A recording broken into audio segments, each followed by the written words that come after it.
What's up, everybody? This is Jake Arthur here answering your Indianapolis Colts and NFL draft questions. First up today is from Twitter, and it's from Nathan Jenks. He says, is Tremaine Edmunds the real target at number 6 for the Colts? I don't think that Edmunds is the real target, but I think he is a possibility for the Colts at 6. He's an athletic freak. He's only 19 years old, so he's an ascending talent.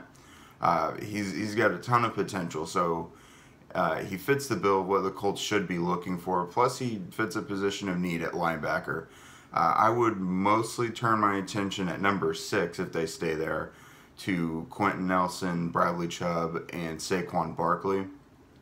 You could even see a couple outliers like Rockland Smith is kind of gaining some steam lately. You could also look at Minkah Fitzpatrick and Derwin James and Denzel Ward, all three defensive backs there. The Colts are going to really covet defensive backs, I think, and this draft they'll probably want to address it quickly if they're going to do so. So all those guys wouldn't necessarily be my top choices, but thinking of what the Colts might do, that might be where they go. Just more to answer your question about Edmunds, I think he's more of a possibility in a trade down scenario, down more towards number 10 or somewhere in the top dozen picks. Next up is also from Twitter. It's from Jason Johnson. He says, would the Colts really trade back if it's not in the top 10?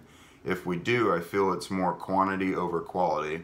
I believe with having no linebackers that they could go Rockland Smith at 6.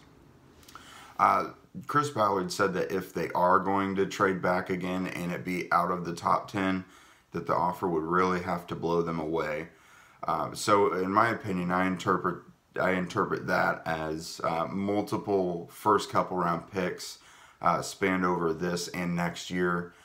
Not necessarily involving direct players that are already existing NFL players, because draft capital is above all else to Chris Ballard. So I don't think the expectation should be that they're going to trade back again, just because it's going to take a lot for another team to do that to the Colts. Because the Colts, the point why they traded down from 3 to 6 was because they would be able to gain more draft picks, but still be able to get one of the non-quarterbacks that they felt was an elite player in this draft. So it's certainly possible they do it again based on what a team might offer them, but I wouldn't necessarily expect it. To your question about Roquan Smith, again, yes, definitely a real possibility. The Colts haven't had a linebacker like that since, I don't know, Jeff Harrod. In our generation and the last generation, we haven't seen a linebacker like Roquan Smith on the Colts. True three-down guy who can change direction in an instant.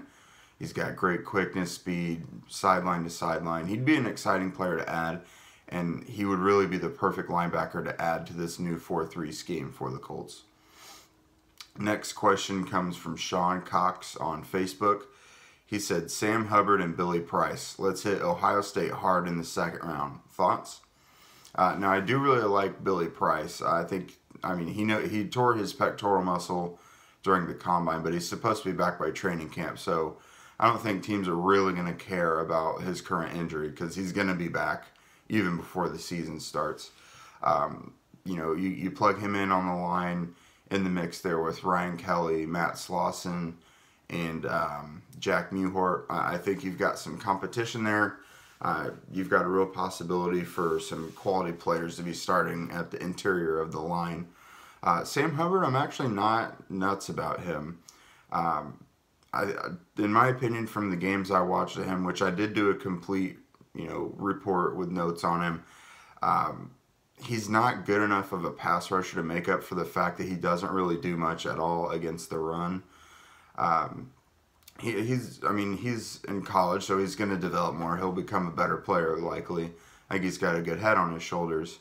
But I just didn't love on tape enough what I saw so far. That being said, I would still maybe take him with the Colts mid-second round pick at 49, but there are just other guys I would rather have at edge rusher than Hubbard. Next up, who are some late rounders that Chris Ballard should target? So I listed just some positions of need that the Colts might go for in this draft. When teams don't necessarily get to address their needs near the top of the draft because they've been taking the best player available, they might take some flyers on guys later on. So some that I looked at were Ito Smith from Southern Miss at running back.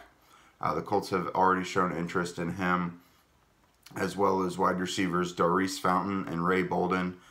Fountain from Northern Iowa and Ray Bolden from Stony Brook. Both of them killed their pro days. Colts have been interested in them as well. Edge defender, that'll be a popular one. Mike Love from South Florida, Anthony Winbush from Ball State, and Jacob Tuioti Mariner from UCLA. He's more of a guy who can move along the defensive line, kind of like a Henry Anderson type.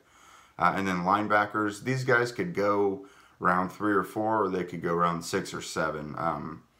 They both had really promising college careers at one point, but for one reason or another, later on in their respective careers, kind of their stock took a dive. That's Sky Moore and Azim Victor. I think they both really fit what the Colts are looking for at linebacker, and from what I've seen, I really like them if they can get back to their prime that they showed in college. And then last up are cornerbacks Tremont Smith and Devontae Harris. Both guys that, represent quite a bit what the Colts want in the new defense and in defensive backs overall. Devontae Harris isn't necessarily as long as you would like, but he's got really good athletic scores regardless. And then last up is my good buddy and my neighbor James Merrill asked a question on Facebook. If Andrew Luck has complications before the start of the season, are the Colts okay with Jacoby Brissett at quarterback for the start of the season? And I would think yes, honestly. Jacoby Brissett now has been with the Colts, he was with them for the entire season last year, and then now he's gonna have as much experience with the new coaching staff as Andrew Luck would. So I have no doubt about it that Frank Reich is going to make sure that both Jacoby Brissett and Andrew Luck know what's going on in this new offensive scheme. The Colts aren't dumb. I'm sure they're cautiously optimistic like the rest of us are with Andrew Luck. They obviously have more intel on him than we do, so I think they expect him to be back. But I definitely think that they'll be ready to roll with Brissett in the event that Luck cannot play.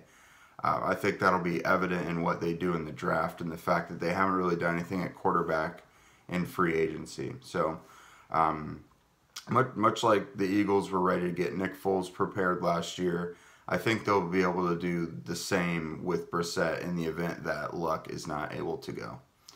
All right, guys, thank you for your questions this week. We'll try to do this again before the draft because more questions and topics are going to spring up, so I want to be able to answer as much as I can for you guys. So kind of whenever I send out the bat signal on Twitter, go ahead and send me those questions. Thanks, guys.